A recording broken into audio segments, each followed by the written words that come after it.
اس video کو دیکھنے سے قبل اس ویڈیو کو لائک کیجئے، اپنے دوستوں کے ساتھ شیئر کیجئے، اور اگر ابھی تک آپ نے ہمارے چینل کو سبسکرائب نہیں کیا تو اسے سبسکرائب کر لیجئے اور ساتھ ہی موجود بیل آئیکن کو دبا لیجئے تاکہ آپ کو تمام نئی سٹوریز ملتی رہیں۔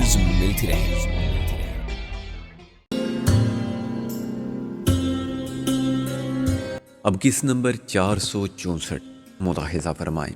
تمہاری یہ شہرت تمہارا ممبئی میں رہنا محال کر دے گی، پھر میں کیا کروں یہ بھی بتا دو۔ اپنی صورت تو میں بگاڑنے سے رہی، یہ کون کمبخت چاہے گا؟ میں تو چاہتا ہوں کہ تم اس سے پورا فائدہ اٹھاؤ، وہ فائدہ جس میں ہم سب کا فائدہ ہو۔ ہم اب چلتے ہیں، ہمیں تریوینی کا پتہ معلوم کرنا ہے۔ تم کو تھوڑا سا میک اپ کرنا ہوگا۔ ایک تو یہ شلوار قمیض چھوڑ کے ساری باندھو۔ ساری تو میں نے کبھی نہیں باندھی، اب باندھو ایک دم انڈین سٹائل میں۔ ساری ہم راستے میں لے لیں گے، میں نے کہا۔ ماتھے پر لگا لو بندیا، بالوں میں گجرے۔ میں یہ سب نہیں کر سکتی، تم کو وہی کرنا ہوگا جو میں کہوں گا، اور نہیں کرنا تو تم بھی جاؤ رابعہ کے ساتھ گھر بیٹھو، میں گل کو لے جاتا ہوں۔ وہ خود سر تو نہیں ہے تمہاری طرح، میں نے برہمی سے کہا۔ ایسے تو کچھ نہیں ہوگا اگر ہر معاملے میں بحث اور دلائل کا سلسلہ شروع ہو گیا۔ یہ دھمکی کام کر گئی۔ نازو کچھ شرمندہ نظر آنے لگی۔ لعنت بھیجتا ہوں میں بھی اس فلمی دنیا کی دلدل پر، اس میں ہر سال سینکڑوں شریف گھروں کی لڑکیاں اپنی عزت ڈبو دیتی ہیں۔ میں نے کہا میرا مشن کچھ اور ہے، یہ تو ہم پھنس گئے ہیں یہاں، ہمیں آگے جانا ہے۔ آئی ایم سوری، نازو نے کہا۔ میں نے وہ مشین گن اٹھا لی جو وائلن کے کور میں تھی۔ تم ایک ہندو لڑکی بن کے میرے ساتھ چلو گی، میں تم کو اپنی دھرم پتنی کہوں گا۔ میری بات پر یقین کسی کو نہیں آئے گا۔ فلمی دنیا میں داخل ہونے کے لیے جو بھی آتا ہے اپنے ساتھ کوئی نہ کوئی حسین سہارا رکھتا ہے، اور ایسا ہی بدصورت جھوٹ بولتا ہے۔ یہ لوگ جانتے ہیں کہ حقیقی میاں کبھی اپنی بیوی کو فلم نگری کے حوث پرست بیڑیوں کے سامنے لا کر نہیں ڈالتا۔ وہ گھر سے بھاگے ہوئے لوگ ہوتے ہیں، یا محض مرد اور عورت۔ مرد ہوتا ہے ایجنٹ، جو کامیابی کی صورت میں تمام مالی مفادات کی نگرانی کرتا ہے اور اپنی سونے کی انڈا دینے والی مرغی کی حفاظت کرتا ہے۔ یہی مجھے بھی سمجھا جا سکتا ہے۔ ڈونٹ مائنڈ آل دس۔ میں تریوینی کو تلاش کرنے کے لیے اور اس کی طاقت کا مقابلہ کرنے کے لیے خود کو کافی نہیں سمجھتا۔ مجھے کسی بڑی طاقت کی پشت پناہی بے غرض حاصل نہیں ہو سکتی۔ غرض مند کو تم مجبور کر سکتی ہو کہ اپنی طاقت اور اپنے وسائل تمہارے قدموں میں ڈال دے۔ کیا تمہاری سمجھ میں آ رہی ہے بات؟ دادو نے اقرار میں سر ہلایا۔ میں کون ہوں؟ پہلے کیا کرتی تھی؟ کہاں سے آئی ہوں؟ میں نے خوش ہو کے کہا، فرض کرو کہ میرا نام ہے ہیرا لال اور تم ہو بندیا۔ کیسا نام ہے؟ ایک دم فلمی۔ تم آگرہ میں پڑھتی تھی، بی اے میں اداکاری کا شوق تھا، تم کو مجھ سے پریم ہو گیا اور ہم دونوں بیاہ کر کے ممبئی آ گئے۔ ہندی کے جتنے زیادہ الفاظ استعمال کر سکو اتنا بہتر ہے، میں نے کہا۔ یہ سب نازو کو سخت ناپسند تھا، مگر اس نے مجبوری میں میرے کہنے کے مطابق عمل کیا۔ اس کو ساری باندھنی نہیں آتی تھی، اور اس کام میں ایک بیوٹی پارلر کی خدمات حاصل کرنے سے سارے مسائل حل ہو گئے۔ بیوٹی پارلر کی مالک ایک خرانٹ عورت تھی۔ اس نے فوراً تاڑ لیا کہ ہم ممبئی میں نو وارد ہیں۔ میں صورت سے ہمک نظر آنے کی کوشش بھی کرتا رہا اور باتوں سے خود کو چغت بھی ثابت کرتا رہا۔ میں نے کہا یہ دھرم پتنی ہے ہماری بندیا، اس کو بالکل وحیدہ رحمان بنا دو۔ اس نے مجھے معنی خیز مسکراہٹ کے ساتھ دیکھا۔ ہیرا لال یہ تو ہم کر لے گا، تم بولو۔ ابھی اس چھوکری ہمارا دھرم پتنی۔ اچھا بابا، تمہارا دھرم پتنی کو ادھر فلم لائن میں کام مانگتا؟ میں نے خوش ہو کر کہا اوشیہ مانگتا، ہم اس لیے تو آئے ہیں، آج ایک اسکرین ٹیسٹ ہے۔ اچھا ادھر؟ وہ کچھ مایوس ہوئی۔ راج کالا مندر جانا ہے، میں نے کہا۔ تم ہمارا بات مانے گا تو ادھر مت جاؤ، ہمارا پاس بہت بڑا ڈائریکٹر، پروڈیوسر، ایکٹر لوگ آتا ہے۔ اپنا دلیپ کمار کا بال خم سیٹ کرتا، کیسا ظالم ہیئر سٹائل بنایا اس کا، اور بھی بہت لوگ آتا۔ ہم ان کو بولے گا وحیدہ رحمان کیا چیز ہوتا، یہ چھوکری ہماری دھرم پتنی۔ اس نے اپنے سر پر ہاتھ مارا۔ ہیرا لال ایسا بار بار بولے گا تو کوئی چانس نہیں دے گا تیرے کو۔ بولو یہ سسٹر ہے، ہمارا کزن ہے۔ رام رام، میں نے کانوں کو چھو کے کہا۔ ایسا پاپ ہم نہیں کر سکتے۔ وہ مجھے قائل کرنے کی کوشش کرتی رہی اور بندیا کو میرے خلاف اکساتی رہی کہ تم اس کاٹ کے الو کو چھوڑ دو، تم تو سونے کی چڑیا، اس کا تمہارا کیا میل، یہ تم کو کچھ نہیں کرنے دے گا۔ نازو بڑی معصومیت سے ہر بات میں کہتی رہی، جو یہ کہیں یہی میرے سوامی ہیں۔ بلاخر اس کا حوصلہ جواب دے گیا۔ اس نے میک اپ کو نازو کو وحیدہ رحمان تو بنا دیا، مگر مجھ پر واضح کر دیا کہ میں بہت بڑا احمق ہوں، جو کسی چال باز کے جھوٹے وعدے پر اعتبار کر کے اپنی دھرم پتنی کو اسکرین ٹیسٹ کے لیے لے جا رہا ہوں، اور مجھے ممبئی کے ہر احمق کے عبرتناک انجام سے بھی ڈرایا۔ تمہارا سب کچھ لٹ جائے گا ادھر، اب تو اوکھلی میں سر دے دیا ہے ہم نے۔ میں نے کہا ہم کو پیسے بتاؤ۔ اس نے 200 روپے مانگے، اور جب میں نے ڈالر نکالے تو اس کی صورت قابل دید ہوگی۔ اسے یقیناً افسوس ہوا ہوگا کہ اس کام کے 200 روپے کیوں مانگے، 200 ڈالر کیوں نہیں کہے۔ بیوٹی کلینک کی خیر بد صورت ملازمہ اور وہاں آنے جانے والوں کی نظر کا میں نے بڑی دلچسپی سے مشاہدہ کیا۔ لوگ نازو کی صورت آئینے میں دیکھتے ہی ٹھٹک کر رک جاتے تھے۔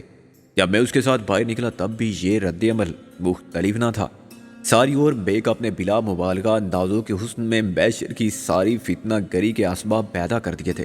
خود میں نے بھی کھدر کا کرتا اور دھوتی اور پگڑی باندھ کے میں نے ایک سادہ لو دیہاتی کی وضع قطعی اختیار کر لی تھی۔ آر کے اسٹوڈیو کا میں نے صرف نام سنا تھا، ممبئی پہنچنے کے بعد یہ نام للی کی زبان سے بھی سنا۔ وہ للی اب اپنی آخری رسوم کے مراحل سے گزر رہی تھی۔ وہ جو تماشا دیکھنے والوں کے لیے صورتیں بناتی بگاڑتی تھی، خود تماشا بنی کسی تابوت میں پڑی، اور شاید اس کی روح اس تماشا گاہ عالم میں للی کی دوستوں اور دشمنوں کی مہربانیاں دیکھ رہی تھی۔ کون آتا ہے، کون نہیں آتا، اور کون کس کے لیے آتا ہے۔ آر کے اسٹوڈیو میں روزمرہ کے معمولات کے مطابق کام جاری ہوگا۔ فلموں کی شوٹنگ للی کی وجہ سے 1 منٹ کے لیے بھی نہیں رکی ہوگی۔ کسی کا شیڈول متاثر نہیں ہوا ہوگا۔ کسی میک اپ روم میں کسی نے شکایتاً کہا ہوگا کہ آج للی کہاں مر گئی، اور جواب میں کسی نے کہا ہوگا کہ وہ سچ مچ مر گئی۔ مر گئی؟ کب؟ کیسے؟ اچھا چلو کسی اور کو بلاؤ، میک اپ تو ہوگا۔ اسٹوڈیو میں داخلہ امریکی ایوان صدر میں داخلے سے زیادہ مشکل کام تھا۔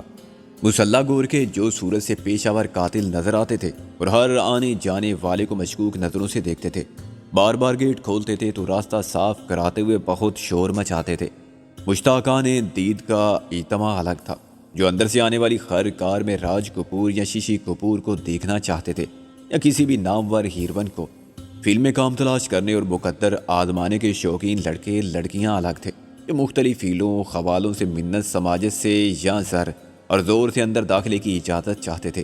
مگر گور کے بہت سخت مزاج اور ٹس سے مس نہ ہونے والے تھے۔ وہ بہت تنگ آ جاتے تھے تو ہاتھ جوڑتے تھے کہ بابا ہماری نوکری کے پیچھے کیوں پڑے ہو۔ یہ صورتحال میرے لیے قدرے غیر متوقع تھی۔ میں نے سوچا کہ للی کے حوالے سے راج کپور یا اس کے باپ تک پہنچ سکا تو ان کو بتاؤں گا کہ للی کا قاتل کون ہے، اور ان سے کہوں گا کہ تریونی تک پہنچنے میں میری مدد کریں۔ لیکن وہاں کوئی سننے والا ہی نہ تھا۔ گاڑیاں آتی تھی اور زن سے گزر جاتی تھی، گیٹ کھلتا تھا پھر بند ہو جاتا تھا۔ مجھے رشوت کی طاقت پر بڑا اعتماد تھا، جو سارے بند دروازے کھلوانے میں ہمیشہ میرے کام آئی تھی۔ مگر یا محافظ مجبور تھے، وہ رشوت لے کر کسی کو اندر جانے دیتے اور وہ گھس جاتا۔ راج کپور کے آفس میں تو محافظ کھڑے کھڑے نوکری سے برخواست کر دیا جاتا۔ یہ رسک کوئی بھی نہیں لے سکتا تھا۔ گورکھا اپنی جگہ سے 1 انچ ہٹ کے میری بات سننے کے لیے تیار نہ تھا۔ خود نازو پریشان تھی، اس طرح ہم کب تک خوار ہوں گے، اور ایسے خوار ہونے کا کیا فائدہ؟ پھر اچانک ایک ایسی بات ہوئی کہ دروازہ ہمارے لیے کھل گیا۔ 2 افراد اندر سے پیدل چلتے ہوئے آئے اور چھوٹے دروازے سے باہر آ گئے۔ ان کے ہاتھ میں وہی اردو کا اخبار تھا جو میں نے دیکھا تھا۔ وہ صفحہ موڑ کر للی کی تصویر دیکھتے ہوئے آ رہے تھے اور شاید اسی کے بارے میں بات کر رہے تھے۔ ان میں سے ایک کا چہرہ مجھے جانا پہچانا لگا۔ حافظے نے بر وقت میری مدد کی اور میں نے نازو کو وہیں چھوڑ کے ان کے پیچھے لپکا۔ وہ ایک موسیقار تھا۔ اس نے بہت کم فلموں میں موسیقی دی تھی، لیکن وہ موسیقاروں میں اپنا ایک مقام رکھتا تھا۔ اس کی پرانی فلموں کے بہت سے گانے سپر ہٹ ہوئے تھے۔ اس کے بالکل قریب پہنچ کر میں نے کہا، جناب ایک بات سن لیں میری۔ کوئی نہیں سن رہا، آپ اتنے بڑے موسیقار ہیں۔ وہ رک گیا۔ اس نے خاصی تلخ لہجے میں کہا، میں ایک بڑا موسیقار تھا، مجھے تو حیرت ہے کہ تم نے مجھے پہچان لیا۔ آپ کو بھلا کون نہیں پہچانتا؟ میں نے کہا، کیا سندر سنگیت دیا تھا آپ نے۔ میں نے اس کی چند فلموں کے نام لیے۔ وہ پرانی بات ہو گئی، اب میں جھک مارتا ہوں۔ اندر گیا تھا بڑی مشکل سے، لیکن دنیا بدل گئی ہے۔ چھوڑیں سجاد صاحب، دل چھوٹا مت کریں، دوسرے شخص نے کہا، اور پھر جب مجھ سے مخاطب ہوا، کیا بات ہے بولو۔ میں نے کہا، مجھے اس کے بارے میں بات کرنی تھی۔ میں نے للی کی اخباری تصویر کی طرف اشارہ کیا۔ للی کے بارے میں کیا بات کرنی تھی، اور کس سے؟ راج صاحب سے، یا ان کے پتا جی مل جاتے تو اچھا تھا۔ شری پرتھوی راج، میں نے کہا، للی نے ان کا ذکر کیا تھا۔ وہ شخص میری بات سے محفوظ ہوا۔ ذکر تو سبھی کرتے ہیں ان کا، مگر دیکھو بھیا، ان سے کوئی بھی ایسے نہیں مل سکتا۔ مجھے بتاؤ کیا بات ہے، پھر آپ ملوا دو گے ان سے۔ میں نے کہا، نہیں بھائی، نہ میں وعدہ کر سکتا ہوں اور نہ ہی کوشش بھی نہیں کر سکتے تو پھر کیا فائدہ؟ میں نے کہا وہ مر گئی، اب کون سنے گا اس کی بات سن رہا ہوں میں، ایسی کوئی بات ہوگی تو میں کچھ کروں گا، کسی سے کہوں گا، پھر بھی یہ بہت مشکل ہے۔ وہ بولا میں اسی جگہ کام کرتا ہوں جہاں للی کام کرتی تھی۔ اچھا تو آپ اکیلے میں سن لو میری بات، میں نے کہا۔ موسیقار سجاد نے سخت پورا مانا۔ ہاں بھائی، میں اب ناقابل اعتبار جو ہو گیا ہوں، ایسے جاہل گمواروں کے لیے بھی میں چلتا ہوں۔ دوسرے شخص نے افسوس سے سر ہلایا۔ اس آدمی کو خراب کیا اس کی زبان نے، سب کو دشمن بنا لیا اپنا۔ خیر آپ بتاؤ۔ بات یہ ہے جناب، میں نے کہا، کہ للی کو قتل کیا گیا ہے۔ اس نے مجھے غصے سے دیکھا۔ حد ہو گئی، یہ بات کہنے کے لیے میں نے جلدی سے کہا یہ بات نہیں، بات یہ ہے کہ میں جانتا ہوں کہ اس کو کس نے قتل کیا ہے۔ اس نے مجھے ایسے دیکھا جیسے میری دماغی حالت کے درست ہونے یا نہ ہونے کے بارے میں فیصلہ کرنا اس کے لیے دشوار ہو گیا ہے۔ تم یہ بات جانتے ہو تو پولیس کو بتاؤ۔ میں نے افسوس سے سر ہلایا۔ یہ بات کہنا تو بہت آسان ہے، میں آپ کو قاتل کا نام بتا دوں تو کیا آپ چلے جاؤ گے پولیس کے پاس؟ اس نے میرے پیچھے کھڑی ہوئی نازو کو غور سے دیکھا۔ کون ہے وہ؟ تم نے کیسے جان لیا کہ وہی قاتل ہے؟ دیکھو جی، آپ بھی کچھ نہیں کر سکتے، میں نے جو بات آپ سے کی اس کا کوئی فائدہ نہیں۔ پولیس مجھے اور آپ کو پھانسی گھاٹ پہنچا دے گی اگر میں نے وہ نام لیا اور آپ نے پولیس کو بتایا۔ ہاں راج صاحب کا پولیس کچھ نہیں بگاڑ سکتی۔ تمہارا دماغ خراب ہے، راج صاحب کیا فالتو بیٹھے ایسی باتیں سننے کے لیے؟ وہ میری استاد تھی، مجھے میک اپ کرنا سکھایا تھا اس نے۔ مجھے بہت دکھ ہے اس کی موت کا، لیکن کو چھوڑو، دکھ ہے اس کے مارے جانے کا تو میری مدد کرو، میں قاتل پر ہاتھ ڈال سکتا ہوں۔ میں نے کہا میں یہاں اس لیے آیا تھا مگر کوئی میری بات تک سننے کو تیار نہیں۔ میں کہتا ہوں ایک بار اندر جا کے کسی سے بات تو کرو، میں نے تم سے کہا تم کسی اور سے کہو۔ کانوں کان یہ بات راج صاحب تک پہنچ سکتی ہے، اس کے پتا تک پہنچائی جا سکتی ہے، وہ للی کا بہت خیال رکھتے تھے۔ وہ کچھ دیر مجھے اور نازو کو گھورتا رہا، پھر اس نے کہا دیکھو مجھے دھوکہ دینے کی کوشش مت کرنا، اندر جا کے اگر تم نے کہا نا کہ میں نے اس چھوکری کو، یہ دھرم پتنی ہے ہماری بندیا، میں نے کہا، اور تمہارا نام کیا ہے؟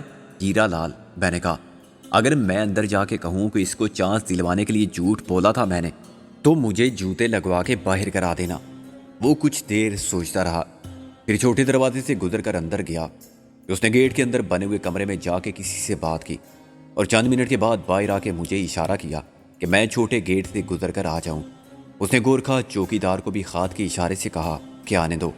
میں اور نازو ایک ایسی دنیا میں داخل ہوئے جہاں کوئی بھی چیز اصلی نہیں لگتی تھی، ہر چیز کسی سیٹ کا حصہ نظر آتی تھی، ہر شخص اداکاری کرتا محسوس ہوتا تھا۔ مجھے آر کے پروڈکشن کی بہت سی فلمیں یاد آئیں، برسات و راگ سے لے کر میرا نام جوکر تک۔ میں اونکوں کی طرح اس شخص کے پیچھے چلتے ہوئے چاروں طرف دیکھتا گیا کہ کہیں میری دیکھی ہوئی کسی فلم کا کوئی سین نظر آ جائے، مگر وہاں سب کچھ اجنبی تھا۔ اسٹوڈیو سے پہلے ہی وہ شخص دوسری طرف چل پڑا۔ بہت خوبصورت پھولوں اور سبز زاروں کے سامنے کاریں کھڑی ہوئی تھی اور یہ وہ حصہ تھا جہاں انتظامی امور کے دفاتر تھے۔ اس نے مجھے اور نازو کو ایک کمرے میں بٹھا دیا۔ میں نے باہر سے اس کی آواز سنی، عملاً وہ اونچی آواز میں کسی سے کہہ رہا تھا، یہ جو نمونے اندر رکھے ہیں میں نے، ان کو ادھر ادھر مت ہونے دینا، یہ نہ ہو کہ سالے پہنچ جائیں کسی سیٹ پر اور مصیبت میرے گلے پڑ جائے۔ جواب میں کسی نے کہا، ان کی تو اور کہہ کا مار کے انسا۔ میں نے غصے کی ایک لہر کو اٹھتے ہی دبا لیا۔ کیا تم ایسے ہی کہہ دو گے راج کپور سے بھی؟ نازو نے کہا، نہیں، فارسی میں کہوں گا یا گا کے سناؤں گا، میں نے کہا۔ نازو کا موڈ آف ہو گیا۔ تو بنے ہو کارٹون، مجھے بھی تماشا بنا دیا، کیسے دیکھ رہے ہیں سب کمینے ندیدے لوگ۔ میں نے دان نکال کے کہا، ان کی نظر خراب معلوم ہوتی ہے مجھے، ابھی تک کسی نے تمہیں وحیدہ رحمان نہیں سمجھا۔ وحیدہ رحمان کے ساتھ ہوگا دلیپ کمار، کوئی ہیرا لال یا کھیرا لال نہیں۔ میں یہ ثابت کر چکا ہوں کہ میری اداکاری کا معیار کسی طرح بھی ان سے کم نہیں جو اپنے نام کا سکہ چلاتے ہیں۔ رہ گئی صورت تو ماشاءاللہ لاکھوں میں ایک ہوں، تم تو ہو نکلی، اصلی وحیدہ رحمان دیکھ لے تو پٹ سے گرے بے ہوش ہو کے۔ ہاں سنا ہے بہت بزدل ہے، جن بھوتوں سے ڈرتی ہے۔ جو شخص ہمیں اندر لایا تھا وہ ایک خاص خطرناک قسم کے باکسر ٹائپ شخص کے ساتھ نمودار ہوا۔ اس کا رنگ کالا تھا اور جسم بے ڈول، رہی سہی کسر چیچک کے داغوں نے پوری کر دی تھی۔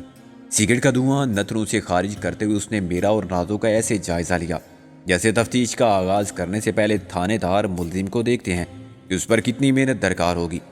یہ پرتھوی راج کی گاڑی چلاتے ہیں، اس شخص نے کہا جو ہمیں اندر لانے کا ذمہ دار تھا۔ اس نے پیچھے سے مجھے اشارہ کیا کہ احتراماً مجھے کھڑا ہو جانا چاہیے۔ جب میں بیٹھا رہا تو اس نے دانت پیس کے زیر لب کچھ کہا۔ ہیرا لال، یہ کیا معاملہ ہے؟ شوفر صاحب نے کہا، تم نے کیسے دیکھ لیا للی کے قاتل کو؟ میں نے کہا، جو بات مجھے راج صاحب کو یا ان کے پتا کو بتانی ہے وہ میں کسی اور کو نہیں بتا سکتا۔ جانے کو میں پولیس کے پاس بھی چلا جاتا، مگر مجھے اپنی زندگی عزیز ہے اور اپنی گھر والی کی عزت۔ نازو نے سخت ناپسندیدگی کا اظہار مجھے گھور کے کیا۔ تم مجھے نشے میں تو نہیں لگتے؟ شوفر نے سوچ کے کہا، لیکن ایک بات اچھی طرح سمجھ لو بیٹا ہیرا لال، اندر آنا جتنا مشکل ہے باہر جانا اس سے زیادہ مشکل ہے۔ جاؤ گے تو اسٹریچر پر یا ایمبولینس میں۔ اگر یہ بات جھوٹ ہوئی، پرتھوی جی خود پریشان ہیں صبح سے جب سے یہ خبر سنی ہے۔ میں تم کو ان کے آفس میں لے چلتا ہوں، پہلے ان کے سیکرٹری سے بات کر لو، اس کی مرضی ہے آگے کہ اسٹریچر پر واپس کرے یا ایمبولینس میں۔ میں نے کہا۔ اس نے مجھے خون آشام نظروں سے گھورا لیکن کچھ بولا نہیں۔ میں نے محسوس کیا کہ وہ صورت کا جتنا برا ہے دل کا اتنا برا نہیں ہے۔ ہمیں اس مقام تک پہنچانے والا سخت مایوس تھا کہ ہم نے اسے اتنا غیر اہم سمجھ کے نظر انداز کر دیا اور اس کا شکریہ ادا کیے بغیر شوفر صاحب کے پیچھے چل پڑے۔ اس سے پہلے ہم نے شوفر کے لیے اس کی خواہش کے مطابق کھڑے نہ ہو کر بھی خاصی معیوب حرکت کی تھی۔ پرتھوی راج کے سیکرٹری کا آفس ہی اتنا شاندار تھا کہ میں متاثر ہوئے بغیر نہ رہ سکا۔ مجھے بعد میں معلوم ہوا کہ ان کا یہی ایک سیکرٹری نہیں ہے، مختلف معاملات مختلف سیکرٹری طے کرتے ہیں، جو کسی حد تک مینیجر بھی سمجھے جا سکتے ہیں۔ شوفر صاحب نے سیکرٹری کے کان میں کچھ سرگوشی کی۔ بنگالی ٹائپ گنجے دھوتی پوش سیکرٹری کی آنکھیں ایک دم خلقوں سے باہر آنے لگیں اور مجھے اندیشہ لاحق ہوا کہ کہیں وہ چلانے نہ لگے یا اسے دل کا دورہ نہ بڑھ جائے۔ جب شوفر چلا گیا تو اس نے دراز سے کوئی گولی نکال کے منہ میں رکھی، پانی کا ایک گھونٹ پیا اور خلق سے گرڑ گرڑ کی آواز نکالی۔ نازو نے مجھے اشارہ کیا کہ بلا رہے ہیں۔ گرڑ گرڑ، اس آواز میں انگریزی کا ایک جملہ تھا جو اس نے مرہٹا لہجے میں بولا تھا۔ جب میں نے جواب میں انگریزی بولنا شروع کی تو گلاس اس کے ہاتھ سے نیچے گر گیا۔ ایک بار پھر مجھ سے میرا نام اور میرے ساتھ نظر آنے والی حسینہ کے رشتے کا سوال ہوا۔ پھر یہ پوچھا گیا کہ للی کو کب سے اور کیوں جانتا تھا۔ اس کے قاتل کو میں جانتا ہوں تو میں نے صرف راج کپور اور ان کے پتا کو قابل اعتماد کیوں سمجھا؟ لوگ تو پولیس کو بتا دیتے ہیں وغیرہ وغیرہ۔ بنگالی سخت نروس ٹائپ شخص تھا مگر حسن پرست بھی واقع ہوا تھا، چنانچہ اس کے کان میری طرف تھے اور آنکھیں نازو کی طرف۔ یہ تمہاری دھرم پتنی تو نہیں لگتی؟ اس نے بلاخر شکوک کا اظہار کر دیا۔ پھر کیا لگتی ہے؟ تمہاری دھرم پتنی؟ میں نے کہا۔ اس نے کہا، تم مجھے وائلن بجانے والے بھی نہیں لگتے، میں تو ریڈیو بھی بجا سکتا ہوں۔ میں نے کہا، وائلن کیا چیز ہے؟ اس نے مجھے گھور کے دیکھا۔ اس میں کیا ہے؟ میں نے وائلن کا کور کھول کے مشین گن نکال لی۔ کیا ہے یہ؟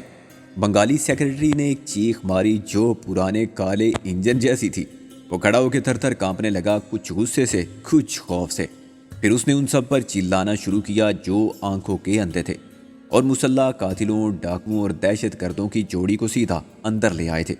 اچانک درمیان والا دروازہ کھلا اور پرتھوی راج کا غصے سے بھرا ہوا چہرہ نمودار ہوا۔ اس کے ماتھے پر گہری شکنوں کا جال تھا اور جلالی آنکھوں میں ایک سوال، یہ سب ہنگامہ کیسا ہے؟ بنگالی کے شور نے سب کو بوکھلا دیا تھا اور کسی کی سمجھ میں نہیں آتا تھا کہ سیکورٹی کے قواعد کی ایسی زبردست خلاف ورزی پر مالکان ان کے خلاف کیا اقدام کریں گے۔ کیسا شور ہے یہ؟ پرتھوی راج نے اپنی باری روبدار آواز میں بنگالی کو مخاطب کیا مگر نگاہ مجھ پر اور نازو پر رکھی۔ میں نے براہ راست مداخلت کی، سر، ہم للی کے قاتل کے بارے میں صرف آپ کو بتانا چاہتے ہیں، یہ لوگ کہتے ہیں مت بتاؤ۔ بنگالی نے ہڑ بڑھا کے کہا، یہ نہیں، ہم کب روکا؟ میرا مقصد پورا ہو گیا تھا۔ پرتھوی راج آہستہ آہستہ میرے سامنے آ کھڑا ہوا۔ اس کی عقابی نظریں باغور میرا جائزہ لے رہی تھی۔ وہ یہ طے کرنے میں مصروف تھا کہ میں کس حد تک احمق جاں خطرناک ہوں۔ یہ مشین گن لے کر کیوں آئے تھے؟ میں نے مشین گن بنگالی کو تھما دی۔ اسے ہم اپنی دھرم پتنی کی طرح ساتھ رکھتے ہیں۔ بندیا نمسکار کر بڑے صاحب کو۔ نازو نے اٹھلا کے ہاتھ اٹھائے۔ نمستے جی۔ پرتھوی راج نے کہا، تم جانتے ہو للی کے قاتل کو؟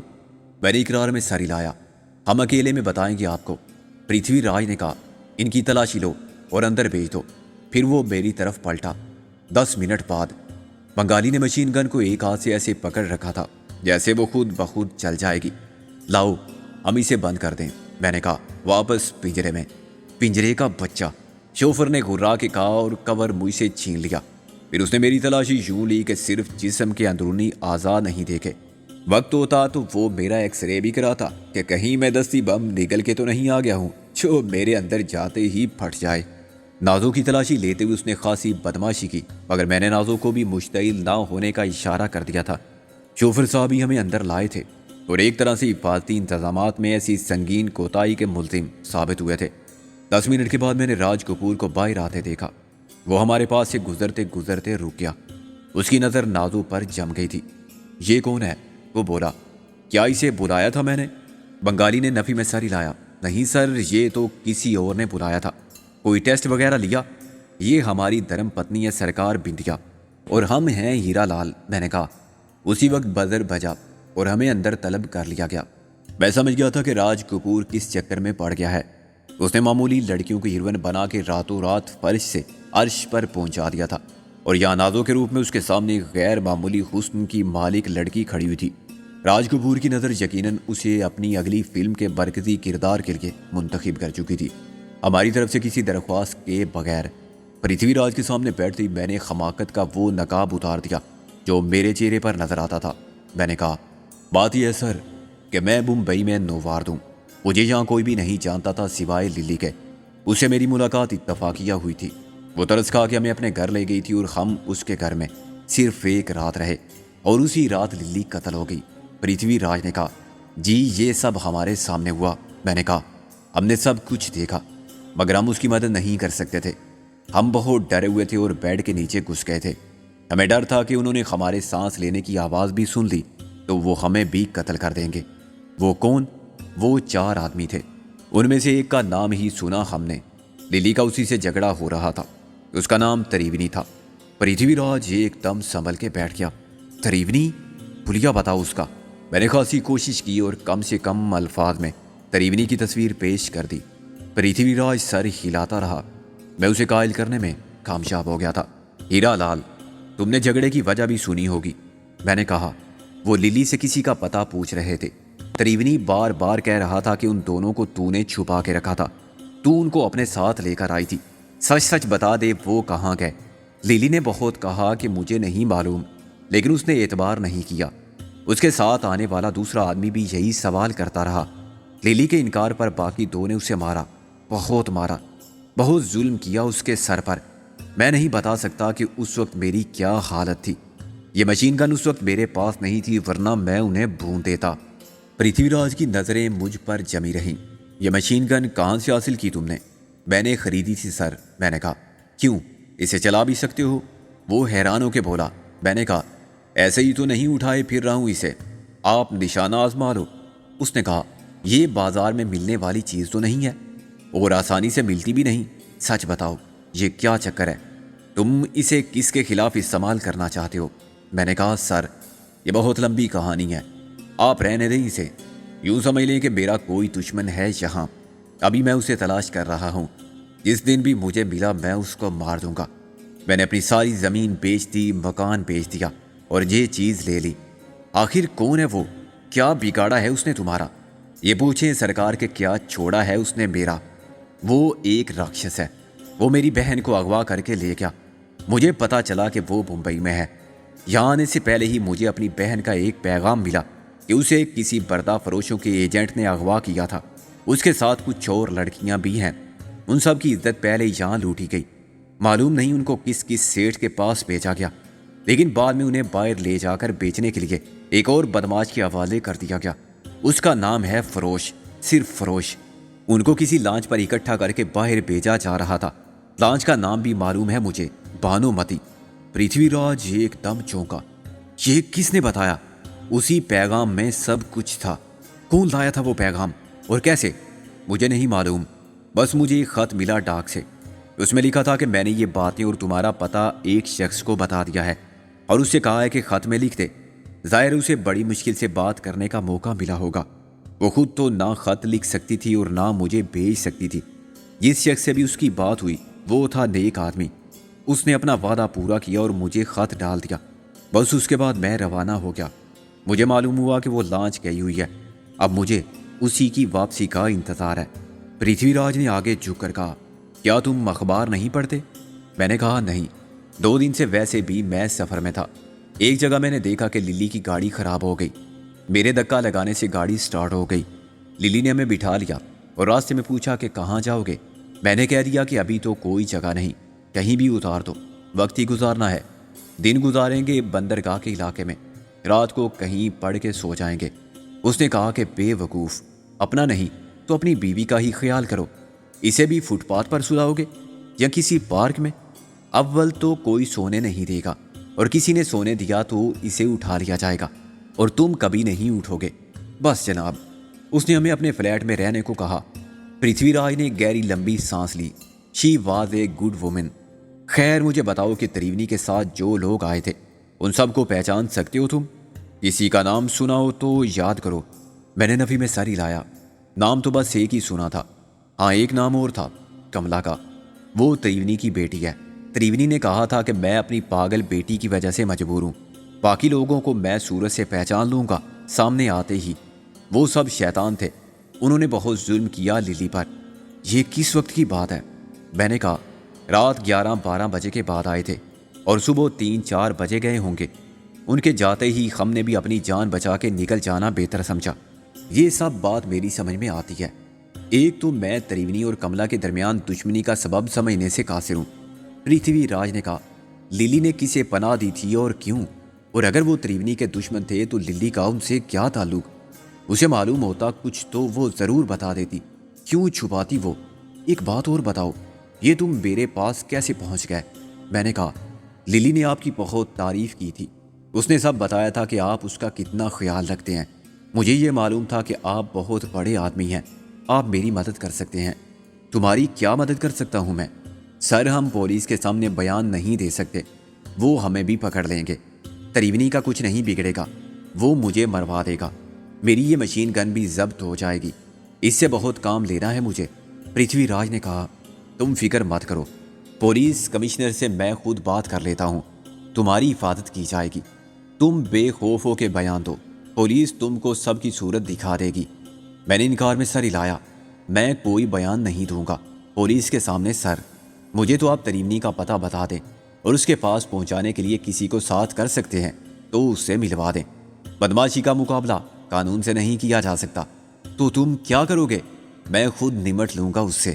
جو کچھ میں نے دیکھا ہے وہ کسی نے بھی نہیں دیکھا، قانون نے بھی نہیں دیکھا اور آپ نے بھی نہیں۔ ہمیں معلوم ہے کہ ہمارے جیسے گواہ ختم کر دیے جاتے ہیں، پھر قاتلوں کا کوئی کچھ نہیں بگاڑ سکتا، وکیل اور جج سب کچھ نہیں کر سکتے، لیکن ہم پورے وشواس کے ساتھ یہ کام کر سکتے ہیں کہ ایک قاتل کو سزائے موت دیں۔ ہمیں تو کوئی شک نہیں ہے۔ کیا تمہیں معلوم ہے کہ وہ لانچ واپس آ گئی ہے؟ پرتھوی راج نے کچھ دیر مجھے گھورنے کے بعد کہا۔ میں اچھل پڑا، یعنی کھڑا ہوا اور پھر بیٹھ گیا۔ آ گئی ہے کب؟ کل، اور وہ سب لڑکیاں بھی واپس آ گئی ہیں۔ پرتھوی راج بولا یہ سب اخبار میں آ چکا ہے، اس کا مطلب ہے میری بہن بھی آ گئی ہوگی۔ میں نے بڑے جوش سے کہا اب میں نہیں چھوڑوں گا اسے، لیکن فروش مارا جا چکا ہے۔ پرتھوی راج نے کہا اخبار میں ہی یہ بھی تھا کہ اس لانچ کو واپس لانے میں 2 نوجوانوں کا ہاتھ تھا جو لانچ کے عملے کو مار کے لانچ پر قابض ہوئے اور ان سب کو واپس لے آئے۔ ہوں گے وہ بھی کوئی غیرت مند بھائی۔ میں نے کہا مجھے شک پڑتا ہے کہ کہیں تریونی کو انہی دونوں کی تلاش نہ ہو، مگر ان کا للی سے کیا تعلق؟ للی کے پاس کیسے جا سکتے تھے وہ؟ اور للی ان کو کہاں چھپا سکتی تھی؟ پھر بھی یہ ہو سکتا ہے کہ تریونی کو لانچ واپس لانے والے دونوں بہادر اور غیرت مند نوجوانوں کی تلاش ہو۔ کیا تریونی کا بھی کوئی تعلق ہے لانچ سے؟ پرتھوی راج نے اقرار میں سر ہلایا۔ وہ خود بھی ایک پردہ فروش ہے، ایسے کام کرتا ہے وہ بھی، یہ اسی کی لانچ ہوگی۔ میں نے کہا بس تو سر، اب آپ کچھ مت کریں۔ اگر وہ ایک ہی شخص ہے جس نے میری بہن کی عزت خراب کی اور للی کو قتل کیا تو آپ مجھے اس کے ٹھکانے تک پہنچا دیں اور مجھے کسی ایسے شخص سے ملوا دیں جو ہماری عملی مدد کر سکے۔ عملی مدد تو صرف بدماشی کر سکتے ہیں۔ آپ تو ساری بمبئی کو جانتے ہیں۔ میں نے کہا لیکن میں فلم ساز ہوں، بدماش نہیں، قتل نہیں کرواتا پھرتا لوگوں کو۔ اس نے برہمی سے کہا آپ کچھ مت کریں، ہمیں کسی کے پاس بھیج دیں، ہم خود تو کسی کو بھی نہیں جانتے اور راہ چلتے کسی سے پوچھ بھی نہیں سکتے۔ میں نے کہا پرتھوی راج نے کہا ہاں یہ ہو سکتا ہے، لیکن دیکھو میرا نام بھی نہیں آنا چاہیے تمہاری زبان پر۔ میں نے تمہاری بات سن لی، اس لیے کہ مجھے للی کے قتل ہو جانے کا افسوس ہے، اور میں یہ بھی سمجھتا ہوں کہ اس قتل کے الزام میں کوئی نہیں پکڑا جائے گا۔ اگر میں چاہتا تو تم کو سیدھا پولیس کے حوالے بھی کر سکتا تھا۔ تم جو کچھ کرو گے اپنی ذمہ داری پر کرو گے، اور آئندہ مجھ سے ملنے کی کوشش بھی نہیں کرو گے۔ کبھی ایسی بات ہوئی تو یہ سمجھ لو کہ میں صاف انکار کر دوں گا کہ میں نے تمہیں پہلے کبھی دیکھا ہی نہیں۔ میرا کچھ نہیں بگڑے گا، کیونکہ بات تمہاری نہیں میری مانی جائے گی۔ ہم بے وقوف ضرور ہیں، مگر پاگل نہیں ہیں کہ آپ کا ذکر کر کے اپنی مشکلات میں اضافہ کریں۔ میں نے کہا، مجبوری آپ کے پاس لے آئی تھی، ہم کسی اور کے پاس جا کے یہ بات نہیں کہہ سکتے تھے۔ اچھا، تم لوگ باہر بیٹھو، میں کچھ کرتا ہوں۔ میں اور نازو باہر کے بنگالی کے سامنے بیٹھ گئے۔